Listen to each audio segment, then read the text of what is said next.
De cette civilisation guerrière redoutée de ses voisins, il reste de splendides vestiges toujours debout et un système politique qui fut une référence pour toutes les républiques.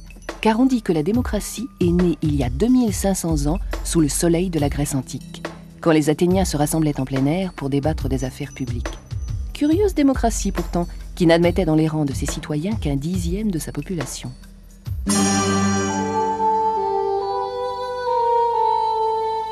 C'est ici, à Athènes, il y a plus de 2500 ans, que serait née la démocratie. Mais le régime politique d'Athènes au temps de Périclès était-il vraiment le gouvernement du peuple, par le peuple et pour le peuple?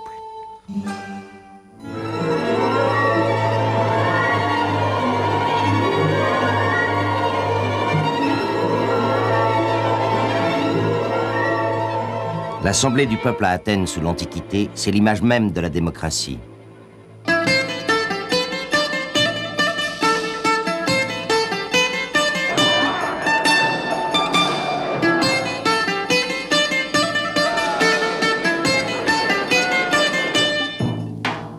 Nous sommes au 5e siècle avant Jésus-Christ. Périclès, stratège, c'est-à-dire le plus important de tous les magistrats d'Athènes, s'adresse à ses concitoyens réunis sur la colline de la Pnyx. Ici, tout le monde peut s'exprimer. Un butin de guerre est présenté au peuple et Périclès soumet à l'approbation de l'Assemblée sa politique. Au fond se dresse l'Acropole, symbole de la prospérité de la plus grande cité démocratique de l'époque. Cette représentation de l'Assemblée du peuple athénien est une peinture réalisée par le peintre allemand Fols au milieu du XIXe siècle, et en fait il exprime une vision idéale de ce qu'on pourrait appeler la nation. Nous avons ici regroupé autour du chef guerrier qui est Périclès tous les emblèmes d'une nation, hein, aussi bien l'aspect culturel à travers le musicien, le sculpteur, l'architecte, les aspects philosophiques, hein, on distingue le penseur derrière lui, mais aussi, je dirais, les acteurs économiques. Le berger, un petit peu apollonien au centre, tous ceux qui apportent le butin de guerre, tous ceux qui produisent la richesse, et, personnage particulièrement intrus dans cette assemblée, une femme.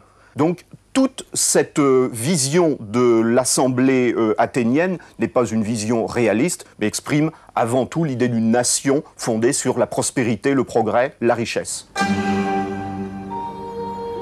Au-delà de l'imagerie, nous allons tenter de découvrir dans l'Athènes contemporaine ce que nous disent les vestiges de l'Antiquité au sujet de l'exercice de la démocratie au 5e siècle avant notre ère.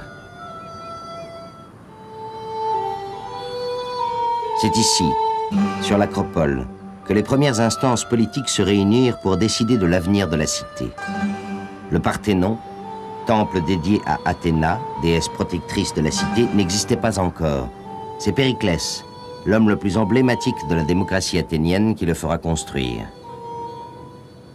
Mais dans de nombreux films, le Parthénon semble couronner Athènes depuis toute éternité. Et on a l'impression que c'est dans ces murs que se réunissent les représentants du peuple qui décident de la paix ou de la guerre. Allez, allez, parle, Miltiade.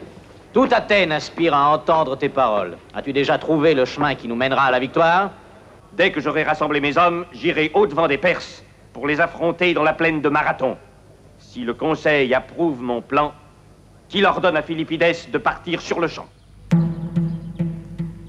Et pourtant, au début du 5e siècle, l'Acropole est exclusivement un lieu de culte. Et les instances politiques siègent dans la ville basse, au milieu de tous. L'Assemblée des citoyens, elle, se réunit un peu à l'écart sur la colline de la Pnyx, dans un hémicycle de pierre. Eh bien, on est sur la colline de Pnyx, voilà ce qui reste, où siégeait l'Assemblée des citoyens athéniens. Et quand on parle de l'Assemblée des citoyens athéniens, il ne s'agit pas proprement d'une institution, mais de rassemblement des citoyens d'Athènes. Effectivement, en principe, tous les citoyens d'Athènes pouvaient se réunir ici pour décider du sort de la cité. C'est ce qu'on appelle la démocratie directe. C'était le cœur de la vie politique, et les débats y étaient très houleux. Nos assemblées d'aujourd'hui sont toutes aussi animées, et elles se sont inspirées de l'hémicycle grec pour leur architecture. Mais ici, les intervenants ne sont que des représentants du peuple et non le peuple lui-même. On dit très souvent que les citoyens athéniens, à la fin du 5e siècle, étaient entre 30 ou 40 000. Et bien évidemment, tous ne pouvaient pas y assister ou participer à l'Assemblée. Effectivement, l'hémicycle ne pouvait contenir que 6 000 citoyens. Et d'ailleurs, le mot pnix signifie l'endroit où l'on est serré, à l'étroit. Mais à part ce manque de place, l'Assemblée était-elle ouverte à tous les Athéniens?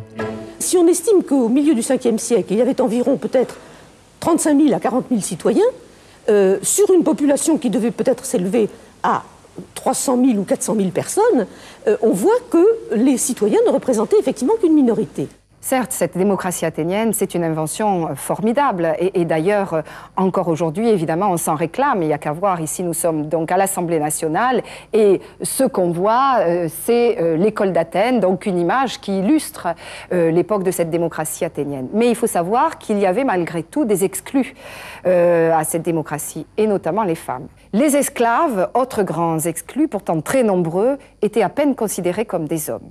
Donc n'avaient aucun droit politique. Les autres grands exclus, ce sont les étrangers, qui pourtant participaient à la prospérité de la cité par leurs activités artisanales, payaient des impôts, payaient des taxes, faisaient le service militaire, participaient à la guerre et n'avaient pas accès aux mêmes droits que les citoyens. L'accès à la citoyenneté était donc extrêmement limité. Ainsi, on pouvait être grec et vivre à Athènes sans en avoir la citoyenneté. On était considéré alors comme étranger, appelé métèque. À 2 reprises, pourtant, ces métèques avaient aidé la démocratie athénienne qui était menacée. Ils en espéraient un remerciement. Les métèques aimeraient bien d'avoir la citoyenneté athénienne, mais il y avait toujours cette différence. Les Athéniens ne cessaient pas à leur rappeler qu'ils étaient des étrangers. La démocratie athénienne était donc fondée sur la notion de citoyen. Mais comment devenait-on un citoyen? Un élément de réponse se trouve à 40 km au nord-est d'Athènes, sur le champ de bataille de Marathon. Vous voyez là la plaine de Marathon, où se déroulait la bataille de Marathon à 490 avant Jésus-Christ. Et vous voyez, au fond, c'est la mer où les Perses ont débarqué. Et de ce côté que vous voyez là, au fond, c'était le campement perse, et de ce côté, c'était le campement grec. Comme nous le montre le film de Jacques Tourneur, les Perses débarquent en nombre avec une armée de plus de 100 000 soldats. Face à eux, les Athéniens sont 10 fois moins nombreux. Athéniens, pour la liberté de notre territoire, en avant!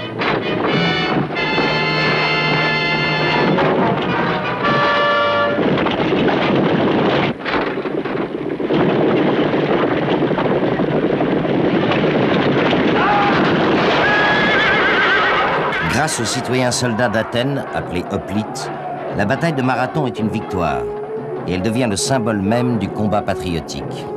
On ne peut pas dissocier la fonction guerrière et la fonction du citoyen. Un citoyen, il est avant tout un guerrier, un hoplite, qui a le droit et aussi le devoir de défendre sa cité.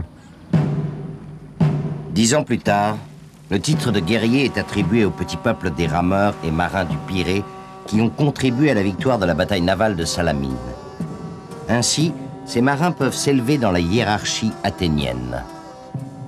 Il existait des divisions basées sur les revenus. Les citoyens étaient divisés en 4 classes et ces classes leur donnaient droit à des droits politiques différents. Et notamment à l'accès aux plus hautes fonctions de l'État et de la démocratie qui n'étaient exercées que par des gens issus de très grandes familles. Même s'il y avait moins de 6 000 personnes sur la Pnyx, pour s'adresser à eux, il fallait encore avoir un certain talent d'orateur. Et donc ce talent d'orateur n'était pas à la portée du premier venu. Autrement dit, peu à peu s'est constituée une sorte de classe politique professionnelle, en quelque sorte, ceux qui étaient suffisamment formés, qui pouvaient avoir reçu les leçons de maîtres d'éloquence et qui étaient capables de parler, d'entraîner la foule et de, par conséquent, précipiter ses décisions. Et c'est de cette assemblée des citoyens, dominée par les orateurs, qu'émane le Conseil des 500, appelé la Boulée.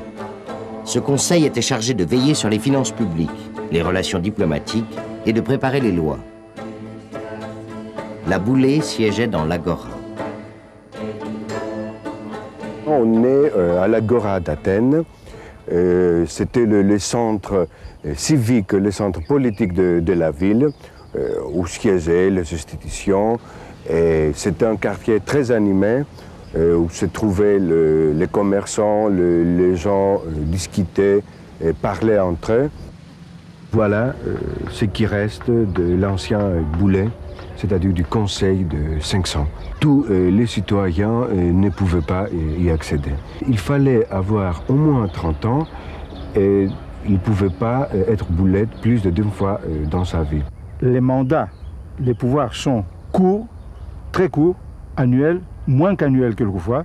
Ils sont révocables à tout instant. Tu reviens par le sort. Et ce tirage au sort, c'est une autre dimension fondamentale de la démocratie grecque. C'est aussi une pédagogie, je dirais, de l'équité et du calme. Parce qu'à partir du moment où toi et moi, nous décidons que nous allons tirer au sort notre gouverneur, on ne peut pas se disputer. On peut, à la limite, on peut se disputer contre notre mauvais sort. Mais nous avons en même temps décidé que nous allons faire le tirage au sort. Au musée de l'Agora, il reste encore quelques objets qui témoignent de ce tirage au sort. Cette machine servait à désigner les boulettes, membres de la Boulée.